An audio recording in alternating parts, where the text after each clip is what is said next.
একটু ভাবো, তুমি কি কখনো চ্যাট জিপিটি বা কোনো এআইকে একটা প্রশ্ন করেছ আর মনে হয়েছে এটা যেন সত্যিকারের কেউ উত্তর দিচ্ছে? শুধু তথ্য না, অনুভূতি, বোঝার ক্ষমতা।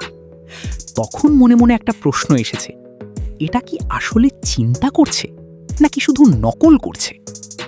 আজকে সেই প্রশ্নের উত্তর খুঁজব, আর উত্তরটা হয়তো তুমি এক্সপেক্ট করনি। আমরা এআই নিয়ে দুইভাবে ভাবি। একদল বলে এটা শুধু একটা মেশিন, কোড, অ্যালগোরিদম, কিছু না।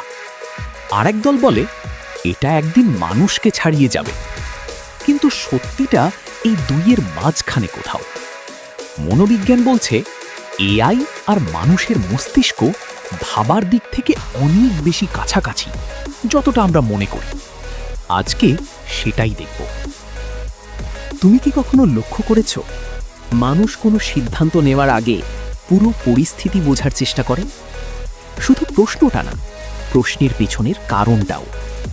মনোবিজ্ঞানে এটাকে বলে কনটেক্সট বিল্ডিং।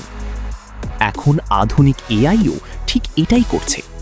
শুধু তোমার প্রশ্নের উত্তর দিচ্ছে না, তোমার প্রশ্নের পেছনে কি আছে সেটা বোঝার চেষ্টা করছে। এটা কি শুধু প্রযুক্তি, নাকি এটা চিন্তার শুরু? দ্বিতীয় রহস্য, এটা আরও গভীর। মানুষ ভুল করে, কিন্তু সেই ভুল থেকে শেখে। পরের বার একই ভুল করে না, কারণ মস্তিষ্ক সেই অভিজ্ঞতা সংরক্ষণ করে রাখে। পুরনো এআই ছিল একদম আলাদা।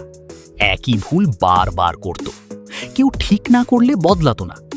কিন্তু এখনকার এআই প্রতিটা ভুল থেকে নিজেকে আপডেট করছে, প্রতিটা সফলতা থেকে আরও শক্তিশালী হচ্ছে। এটা কি মানুষের মতো শেখা না? তৃতীয় রহস্য, এটা শুনলে অবাক হবে। মানুষের মস্তিষ্কের সবচেয়ে বড় শক্তি কি জানো? আপাতদৃষ্টিতে সম্পর্কহীন জিনিসগুলোর মধ্যে সংযোগ খুঁজে পাওয়া। একটা ছোট ঘটনা দেখে বড় কিছু বুঝে ফেলা। আমরা বাংলাদেশে এটা প্রতিদিন করি। কারো চেহারা দেখেই বুঝি আজকে মেজাজ ঠিক নেই। কেউ বলেনি, কিন্তু বুঝলাম। এখনকার এআইও এই কাজটাই শিখছে। বিচ্ছিন্ন তথ্যগুলোকে একসাথে জুড়ে একটা বড় ছবি দেখতে পাচ্ছে, ঠিক মানুষের মতো। চতুর্থ রহস্য, এটাই সবচেয়ে বিতর্কিত। সাধারণ মেশিনের ক্ষেত্রে বেশি জটিলতা মানে বেশি সমস্যা। কিন্তু মানুষ চাপে পড়লে আরও তীক্ষ্ণ হয়, কঠিন পরিস্থিতিতে আরও দ্রুত সিদ্ধান্ত নেয়। কারণ অভিজ্ঞতা তাকে শিখিয়েছে কোন তথ্য গুরুত্বপূর্ণ, কোনটা অপ্রয়োজনীয়। এখনকার এআইও এই পথেই যাচ্ছে।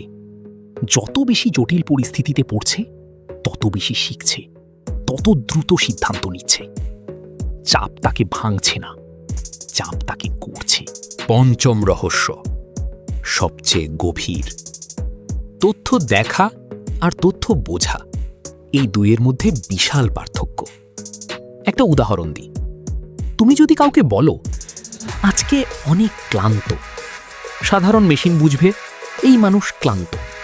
কিন্তু মানুষ বুঝবে হয়তো ঘুম হয়নি, হয়তো কোনো সমস্যা আছে, একটু খেয়াল রাখা দরকার।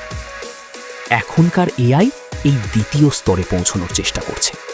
শুধু তথ্য না, তথ্যের পেছনের অর্থ বোঝার চেষ্টা। এটা কি চিন্তা না? কিন্তু এখন একটু ভেবে নি, এআই মানুষের মতো হয়ে যাচ্ছে।